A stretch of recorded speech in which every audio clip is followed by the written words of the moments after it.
মধ্য থেকে আগ্রান উচ্চ বিদ্যালয় দ্বিতীয় বক্তা শিলা জয়ীকে তার বক্তব্য উপস্থাপন করার জন্য। মাননীয় মডারেটর, কাজ না পেয়ে দেশের লাখো কোটি মানুষ যখন বেকার হয়ে জাতির ঘাড়ে নিঃশ্বাস ফেলছে, তখন প্রতিপক্ষের মানবিক শিকার পুঁথিপাঠ শুনে মনের ডায়েরিতে ভেসে ওঠে রফিক আজাদের সেই কবিতা, ভাত দে হারামজাদা নইলে মানচিত্র চিবে খাবো। মাননীয় মডারেটর, ক্ষুধার্ত মানুষ যখন পেটে পাথর বেঁধে সান্ত্বনার গল্পটিকে লম্বা করে, তখন হৃদয়ের সেলুলয়েডে জেগে ওঠা সুকান্ত বলে ওঠে, ক্ষুধার রাজ্যে পৃথিবী গদ্যময়, পূর্ণিমার চাঁদ যেন ঝলসানো উঠে।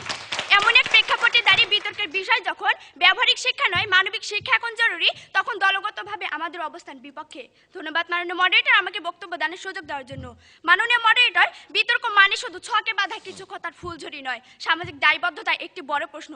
সেই জায়গায় দাঁড়িয়ে প্রতিপক্ষ যদি মানবিক শিক্ষার মাধ্যমে বেকারত্ব দূর করা কিংবা জনসংখ্যাকে জনশক্তিতে রূপান্তর করার স্বপ্ন দেখেন, তাহলে তা হবে আইকারুসের মোমের পাখায় ভর করে আকাশ ওড়া স্বপ্নের মতোই অলিক অবাস্তব।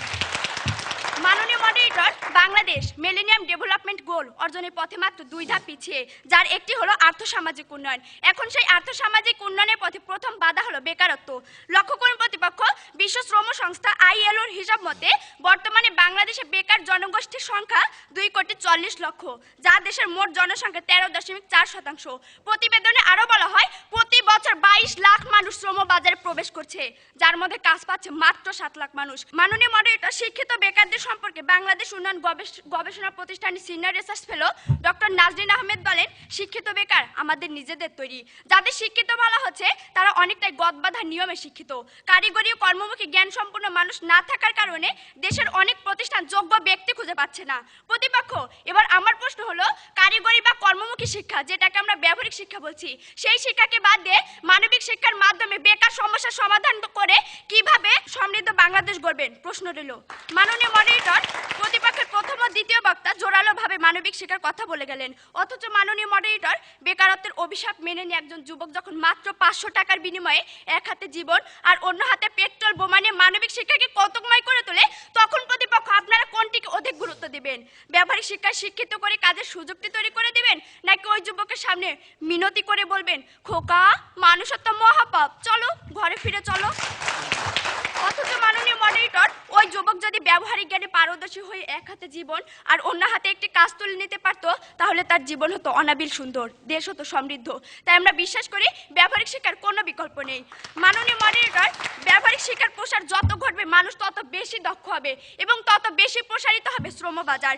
বর্তমানে দেশের জনসংখ্যা বেকারত্বের মাত্রা বাড়িয়ে দেওয়ার কারণে শ্রম রপ্তানির মাধ্যমে ব্যক্তি উন্নয়ন সম্ভব হচ্ছে, আর ব্যক্তি উন্নয়ন নিশ্চিত হলেই তার হাত ধরে সমাজ ও রাষ্ট্র উন্নত হবে। কিন্তু ব্যবহারিক শিক্ষার অভাবে তা বাস্তবায়ন সম্ভব হচ্ছে না। দক্ষ শ্রমিকের অভাবে আমাদের সম্ভাবনাময় রেমিটেন্স খাত বাধাগ্রস্ত হচ্ছে, থেমে যাচ্ছে রাষ্ট্রীয় উন্নয়ন, পরিবারগুলো জর্জরিত হচ্ছে দারিদ্র্যের কষাঘাতে। আমি তার জীবন্ত সাক্ষী।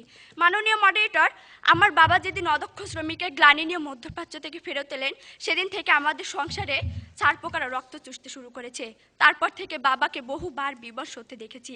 একজন পুরুষের পকেটে পয়সা না থাকলে কেমন যেন এলোমেলো হয়ে যায়, তা বাবাকে দেখে শিখেছি। মাঝে মাঝেই বাবা মায়ের কাছে জমানো টাকাগুলো কেড়ে নিত, মাকে খুশি করার জন্য বলতো, তোমার টাকা আমার টাকা, আমার টাকা আমার টাকা। আমি পরীক্ষার ফি দিতে পারিনি বলে বহুবার কমন রুমের জানালায় চোখ রেখে কেঁদেছি। ভালো একটি পোশাকের জন্য পড়া ভুলে না খেয়ে থেকেছি বহুবার। বন্ধুদের টিফিন দেখে জিভে জল আসতো, বলতে পারিনি।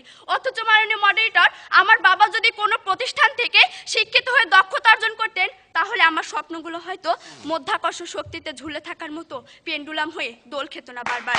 মাননীয় মডারেটর, 1971 7 কোটি বাঙালির কণ্ঠে সেদিন ধ্বনিত হয়েছিল, মোরা একটি ফুলকে বাঁচাবো বলে যুদ্ধ করি, মোরা একটি মুখের হাসির জন্য অস্ত্র ধরি। 44 বছর কেটে গেল, এখন 2015। মাননীয় মডারেটর, বর্তমান প্রেক্ষাপটে নতুন আঙ্গিকে যদি গানটিকে আবার গাইতে বলা হয়, তাহলে তার প্রথম লাইনটি হবে, মোরা একটি ভালো কাজের জন্য যুদ্ধ করি। প্রতিপক্ষ, এই যখন চরম বাস্তবতা, তখন আপনার মানবিক শিক্ষা আমাকে সেই একটি ভালো কাজের নিশ্চয়তা টুকু দিতে সক্ষম কিনা দয়া করে তা বলে যাবেন। মাননীয় মডারেটর, সবশেষে ব্যবহারিক শিক্ষা ও মানবিক শিক্ষাকে তুলনা করতে এই বিতর্ক মঞ্চকে সাক্ষী হিসেবে দাঁড় করছি।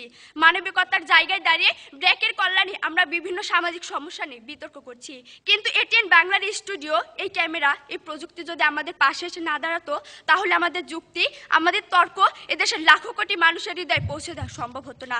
প্রতিপক্ষ, প্রযুক্তি তো ব্যবহারিক শিক্ষারই একটি অংশ। এই সত্য উপলব্ধি করার পরও কি ব্যবহারিক শিক্ষার প্রয়োজনীয়তাকে অস্বীকার করবেন? প্রশ্ন রইল।